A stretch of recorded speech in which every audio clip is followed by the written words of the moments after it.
Pre-1962, American bands dominated the American music scene in the U.S. Just like it sounds, the British invasion was when the British invaded the American music scene. The American rock and roll was declining dramatically. People like Elvis Presley and Chubby Checker were declining in popularity. One of their songs, Stranger on the Shore, was the first hit that made a substantial mark in the British invasion and was really the start of the British invasion. One band in particular, the Beatles, were very popular during the British invasion and were a part of the British invasion. During the mourning phase of JFK's death, the Beatles provided an upwitty beat song that made them really popular because everyone wanted to listen to it. The British band were getting signed by American labels like it was their job and were becoming very popular.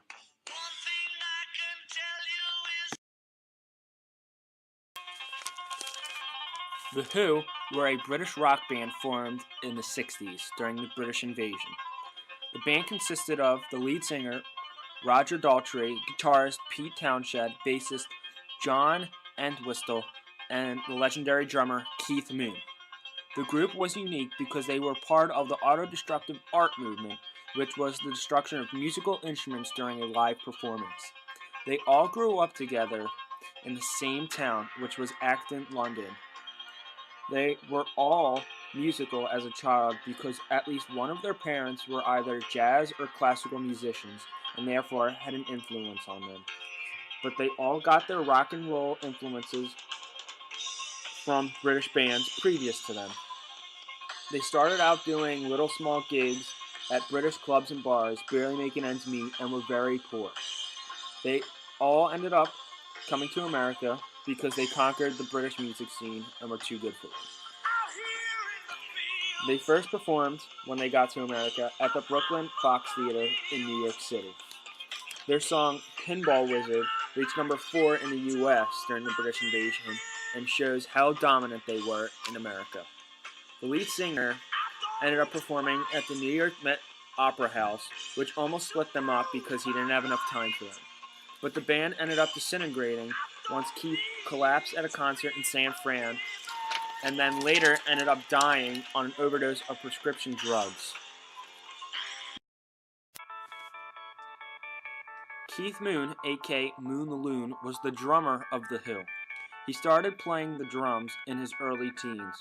He was recognized for his distinct manic style of playing. He was known for his fascination with blowing up stuff with cherry bombs and dynamite, and was always known for his practical jokes. He was also known for his addiction to alcohol and drugs, and he was a chronic user of them. He actually started playing the bugle first, but found it too difficult to play. He started playing jazz drums, but got influenced by rock and roll from Elvis and the Beach Boys. He used a Ludwig drum set with Zildjian cymbals, which was pretty common back then. He was also one of the first to use a double bass pedal. Later, he started using real percussion as he got older. The Animals were formed in Newcastle, England in 1962-1963. The band later moved to London after finding fame in Europe and America around the year 1964. The Animals were known for their gritty, bluesy sound. One of their signature songs and their first #1 hit single was The House of the Rising Sun. Others included songs like We Gotta Get Out of This Place, It's My Life, I'm Crying, and Don't Let Me Be Misunderstood, some of which were covers.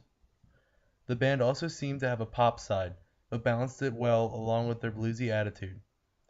The original band included Eric Burdon with vocals, Alan Price on organ and keyboard, Hilton Valentine on guitar, John Steele on drums, and Brian Chandler on bass. The band got their name due to their wild stage act when people called them Animals. The name stuck, and they seemed to embrace it. They, also like the Stones, did some covers as well as original songs, all of which helped them become a popular British invasion band. They first appeared on The Ed Sullivan Show and actually ended up coming back a second time.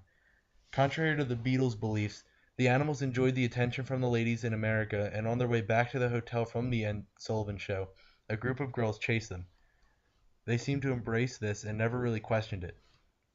In 1966, after some pressure from other band members, the Animals signed new deals with their new record companies, Decca Records, and ended up having more musical freedom.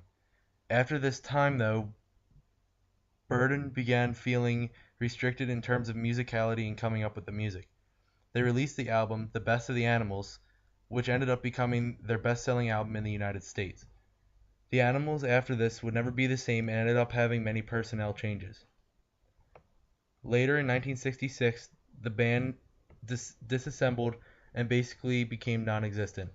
Even by the standards of the day, when artists tended to be financially naive, the Animals made very little money, eventually claiming mismanagement and theft on the part of their manager, Michael Jeffrey.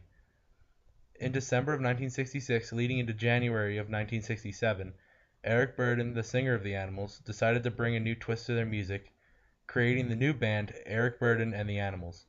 This band lineup included John Weeder on guitar, violin, and bass, Vic Briggs on guitar and piano, and Danny McCulloch on bass.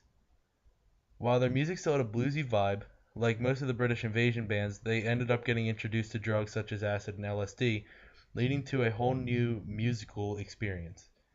Some of the group's hits included San Franciscan Nights, Monterey, and Sky Pilot.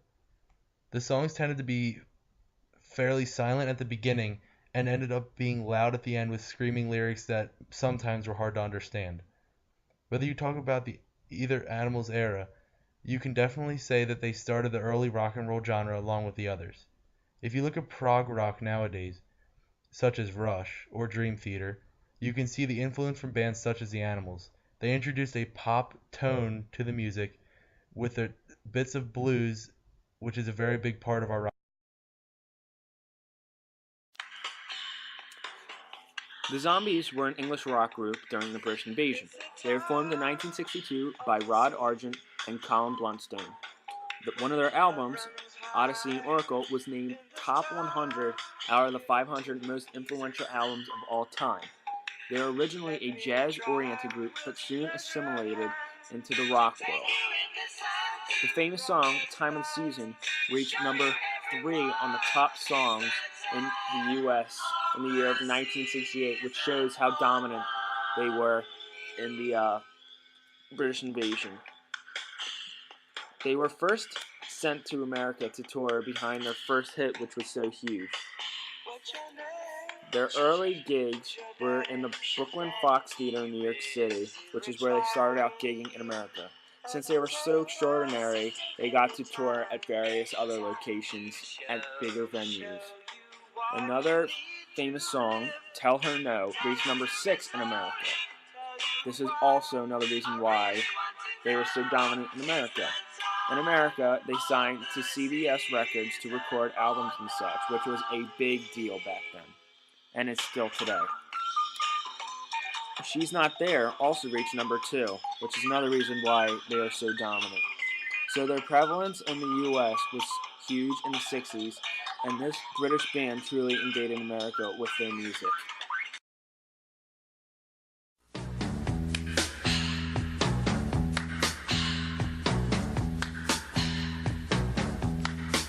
It's the time of the season when love runs high. In this time, give it to me easy and let me try with pleasured hands to take you in the sun to promised lands, to show you everyone. It's the time of the season for loving.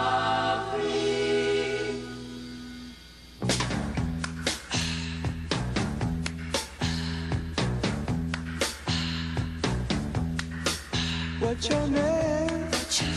Who's your daddy? Who's your daddy? He rich. Is he rich like me? Has he take us anytime to show you what you need to live? Tell it to me slowly. Tell you why I really want to know. It's the time of the season for loving.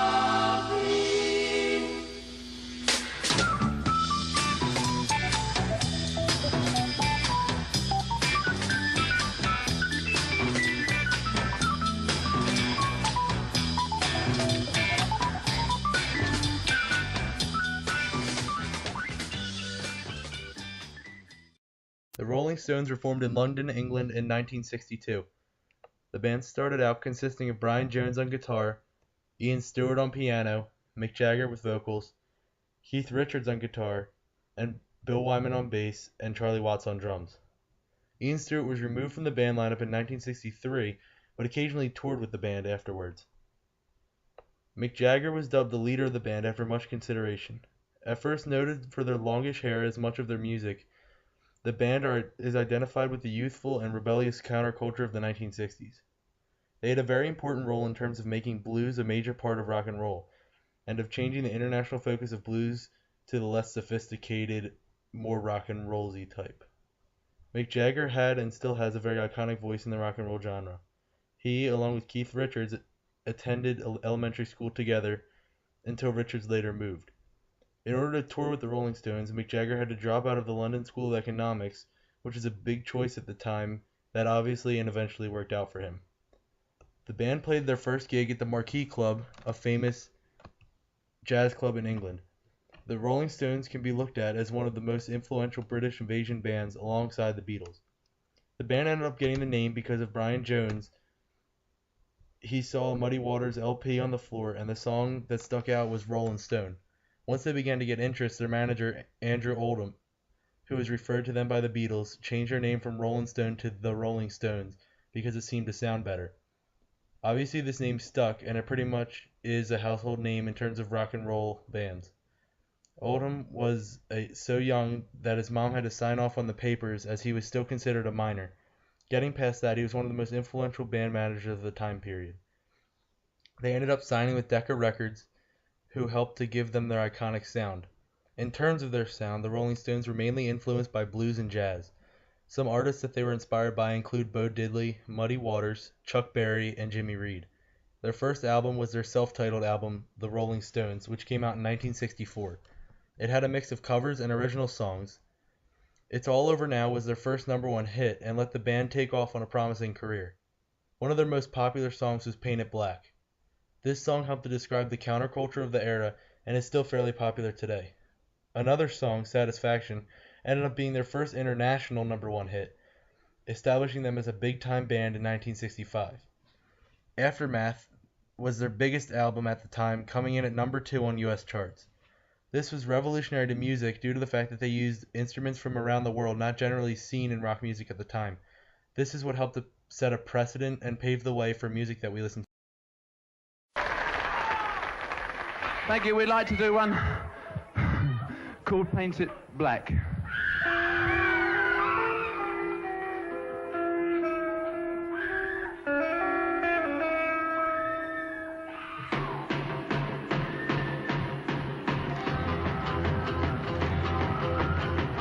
I see a red door and I want it painted black. No colors anymore, I want them to turn black. I see the girls go by dressed in their soft clothes. I have to turn my head until my darkness goes. I see a line of cars and they're all painted black. Flowers and my love hope never to come back. I see people turn their heads and quickly look